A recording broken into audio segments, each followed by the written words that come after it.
ان للہ و انا الیہ راجعون، اسحاق ڈار کا عمران خان کی نااہلی پر رد عمل۔ یہاں پر ایک اور خبر یہ سنیں جی کہ چپ کیوں ہیں، شیریں مزاری کی صدر علوی پر تنقید۔ کیا حال ہے دوستو، آج کا ویلاگ ہم شروع کرتے ہیں۔ عمران خان ڈسکوالیفائی ہو چکے ہیں 5 سال کے لیے، اور ان کی نااہلی کی جو خبر ہے دنیا نیوز میں بھی مین سرخی ہے، اسی طرح جو جنگ نیوز ہے اس کی بھی مین سرخی یہی ہے، اور اس طرح روزنامہ اسلام اس کی مین سرخی میں بھی یہی ہے۔ تو پہلے ہم جو ہے نا وہ اسلام میں دیکھتے ہیں کہ یہ کیا خبر ہے۔ الیکشن کمیشن عمران توشہ خانہ کیس میں 5 سال کے لیے نااہل، حکومت کا فوجداری مقدمے پی ٹی آئی کا عدالت جانے کا اعلان، ملا گیر احتجاج۔ الیکشن کمشنر سکندر سلطان راجہ کی سربراہی میں 5 رکنی بینچ نے یہ متفقہ فیصلہ کیا ہے۔ پنجاب کے پی گلگت اسمبلیوں کے ہنگامی اجلاس طلب، لانگ مارچ سے زیادہ ضروری اسمبلیاں تحلیل کرنا ہے، مقصد نئے الیکشن ہیں، عمران کے زیر صدارت اجلاس۔ فیصلہ عمران کے لیے مفید، سپریم کورٹ اڑا دے گی، شیخ رشید صاحب یہ کہہ رہے ہیں جی۔ یہاں پر ایک اور خبر یہ سنیں جی کہ چپ کیوں ہیں، شیریں مزاری کی صدر علوی پر تنقید۔ صدر عارف علوی اس پر یعنی شیریں مزاری تنقید کر رہی ہیں کہ آپ ان سازشوں کو ملک کو انتشار کا شکار کرتا دیکھ رہے ہیں، اب ملک کے سربراہ فوج کے سپریم کمانڈر اپنی ذمہ نبھائیں۔ یہ ٹویٹ کیا ہے انہوں نے، شیریں مزاری نے۔ مریم نواز کہتی ہیں کہ عمران کو سزا صرف نااہلی نہیں، لوٹا پیسہ لینا چاہیے۔ یہ مریم نواز صاحب کی یعنی کہ رائے ہے۔ پاکستان کا پہلا سند یافتہ چور جو ناقابل تردید ثبوتوں کے ساتھ نااہل ہوا ہے، میاں بیوی نے مل کر قومی خزانے کو لوٹا۔ یہ دیکھیں، الیکشن کمشنر کے پی پولیس اہلکاروں کی firing, P T I M N A گرفتار۔ سیاستدانوں کی نااہلی کا سلسلہ ختم ہونا چاہیے، پی ڈی ایم۔ توشہ خانہ کیس کے فیصلے کا خیر مقدم۔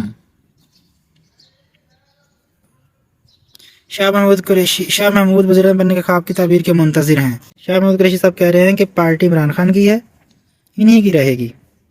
جمہوری نظام عمران کے بغیر چلانا غلط فہمی ہے، وائس چیئرمین پی ٹی آئی۔ سیاسی میدان میں کامیاب ہوئے تو نااہل کیا گیا، میڈیا سے گفتگو۔ یہ تصویر جس میں اسلام آباد میں احتجاجی مظاہرے کیے گئے ہیں، کارکنوں کی جو نشائلین سے منتشر کیا جا رہا ہے۔ نااہلی سنگین مذاق، عمران خان کے ساتھ کھڑے رہیں گے۔ پنجاب کے وزیر اعلیٰ چودھری پرویز الہی، عمران خان کو نااہل قرار دینے کا فیصلہ مسترد، ہم ہر لمحہ اپنے لیڈر کے ساتھ ہیں۔ پرویز الہی کا یہ رد عمل آ گیا۔ ایک ہفتے میں ٹماٹر پیاز کی قیمتیں آسمان پر پہنچ گئیں، مہنگائی شرح جو ہے وہ 27% سے متجاوز ہو چکی ہے۔ کچھ خبریں ہم نے آپ کو بتائی ہیں، ابھی ہم روزنامہ دنیا سے آپ کو خبریں دیکھتے ہیں۔ یہ جو مین سرخی وہی عمران خان صاحب کی مین سرخی میں، عمران خان توشہ خانہ ریفرنس میں نااہل، رکن اسمبلی نہیں رہے۔ الیکشن کمیشن کارکنوں کے مختلف شہروں میں مظاہرے، سڑکیں بند، احتجاج ختم کر دیں، جلد کال دوں گا، عدالت جائیں گے، چیئرمین پی ٹی آئی۔ عمران کو 5 سال کے لیے نااہل قرار دے دیا گیا، وزیر قانون۔ عمران موجودہ اسمبلی کی مدت تک الیکشن نہیں لڑ سکتے۔ اچھا جی۔ فواد اسد عمر چودھری اعجاز گیٹ پھلانگ کر الیکشن کمیشن میں داخل۔ سپریم کورٹ وزیر اعظم کی نااہلی کے لیے درخواست پر 6 اعتراضات عائد۔ الیکشن کمیشن کے باہر گولی چل گئی، رکن اسمبلی گن مین گرفتار۔ یہاں بھی خبر ہے کہ فیصلہ نامنظور، عمران کے ساتھ کھڑے ہیں پرویز الہی۔ تو کچھ خبریں یہاں سے بھی ہم نے دیکھنی ہیں۔ اس کے بعد تیسری اخبار ہے جی ہمارے پاس جنگ نیوز۔ مین سرخی ہے، عمران خان کرپٹ نااہل قرار۔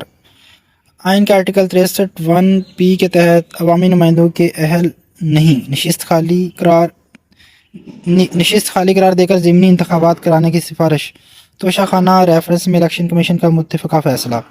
رکن اسمبلی نہیں رہے، بدعنوانی میں ملوث، گوشواروں میں اثاثوں سے متعلق حقائق چھپائے، تحائف فروخت سے حاصل رقم ظاہر نہیں کی، فوجداری کارروائی شروع کی جائے، الیکشن کمیشن۔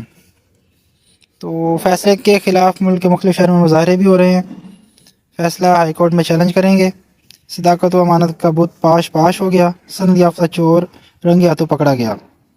تو کارٹون بھی ہے یہاں پر، ہن آرام ہے۔ اور عمران خان جب نااہل ہوا ہے تو نواز شریف کہہ رہا ہے ہن ٹھنڈ پہ گئی۔ ان للہ و انا الیہ راجعون، اسحاق ڈار کا عمران خان کی نااہلی پر رد عمل۔ آرمی چیف کے متعلق یہاں خبر ہے کہ امن و استحکام صرف ریاست کی ریٹ سے ہی ممکن ہے۔ آرمی چیف عمران خان کے خلاف فیصلہ کرنے کے لیے الیکشن کمیشن ارکان کو دھمکایا گیا، مراد سعید کا الزام۔ عمران خان کی نااہلی صرف موجودہ اسمبلی کی مدت کے لیے ہے۔ مقبول ترین لیڈر کو نااہل کرنا قوم سے سنگین مذاق، وزیر اعلیٰ پرویز الہی۔ اس طرف یہ مہنگائی کے متعلق بھی خبر، 23 اشیاء کی قیمتوں میں اضافہ، مہنگائی کی شرح بڑھ کر 27.13%۔ یہ کچھ خبریں آپ کو جو ہے نا وہ آج ہم نے عمران خان کی نااہلی کے متعلق اور کچھ دیگر خبریں جو ہیں وہ آپ کے سامنے بیان کی ہیں۔ اس وقت ملک جو ہے وہ بہت زیادہ سیاست میں استحکام، معاشی بدحالی اور مہنگائی اور عوام کی جو پریشانی بہت زیادہ ہے۔ عمران خان کو نااہل قرار دینے کے بعد جو اب ملک کی جو تازہ صورتحال ہے اس میں کشیدگی ہے، لوگ جو ہیں وہ بہت غم و غصے میں ہیں، اور اسی طرح یہاں مزید جو ہے نا سیاست میں استحکام اور معاشی بدحالی کی طرف ملک جا سکتا ہے۔ تو اللہ تعالی ہمارے ملک کی حفاظت کرے، اس ملک کے اندر امن، عدل، معاشی خوشحالی اور وسائل کی منصفانہ تقسیم کا کوئی ایسا نظام بنائے کہ جس سے لوگ شہری جو ہیں وہ امن و امان کی زندگی گزاریں، ان کے مسائل حل ہوں۔ لیکن جس طرح کی صورتحال پچھلے 75 سالوں میں رہی ہے تو اس میں دن بدن ملک کے اندر سیاست میں استحکام جو ہے وہ خراب ہوتا گیا ہے، اور جو ہماری یہ معیشت کی صورتحال ہے وہ دن بدن ابتری کی حالت میں جا رہی ہے۔ اس وقت ہم قرضوں کی بہت بڑی دلدل میں پھنسے ہوئے ہیں۔ ہمارا ہر بجٹ جو ہے وہ قرضوں کی بنیاد پر بنتا ہے، اور وہ سارا جو قرض ہے وہ عوام پر خرچ نہیں ہوتا بلکہ وہ حکمران جو ہے انہیں کے ہی اللہ تعالیٰ میں خرچ ہوتا ہے۔ عوام کے ساتھ بہت بڑا یعنی کہ یہ مذاق ہے۔ ہمارا ولاگ جو ہے وہ صرف خبروں پر ہی تھا، تو ملتے ہیں آپ سے ایک نئے ولاگ میں۔ اپنا خیال رکھیے گا۔ اگر آپ کو یہ ویڈیو اچھی لگے تو اس کو لائک کریں، کامنٹ کریں اور اپنے دوستوں کے ساتھ شیئر کریں۔ اللہ حافظ۔ اور مزید اس میں خبریں دیکھیں کہ پاکستان 4 سال بعد فیٹ آف گرے لسٹ سے نکلنے میں کامیاب۔ یہاں ایک اور خبر ہے کہ 5 ہفتوں بعد ریٹائرمنٹ، فوج کا سیاست میں کردار نہیں ہوگا۔ آرمی چیف مزید توسیع نہیں لوں گا، نئے فوجی سربراہ کا نام چند ہفتوں میں سامنے آ جائے گا۔ جنرل قمر جاوید باجوہ کا بڑا بیان سامنے آ گیا۔ امن کے لیے قانون کی حکمرانی، ترقی کے لیے قومی ہم آہنگی ناگزیر ہے۔ پاکستان چیلنجز میں مضبوط بن کر ابھرا۔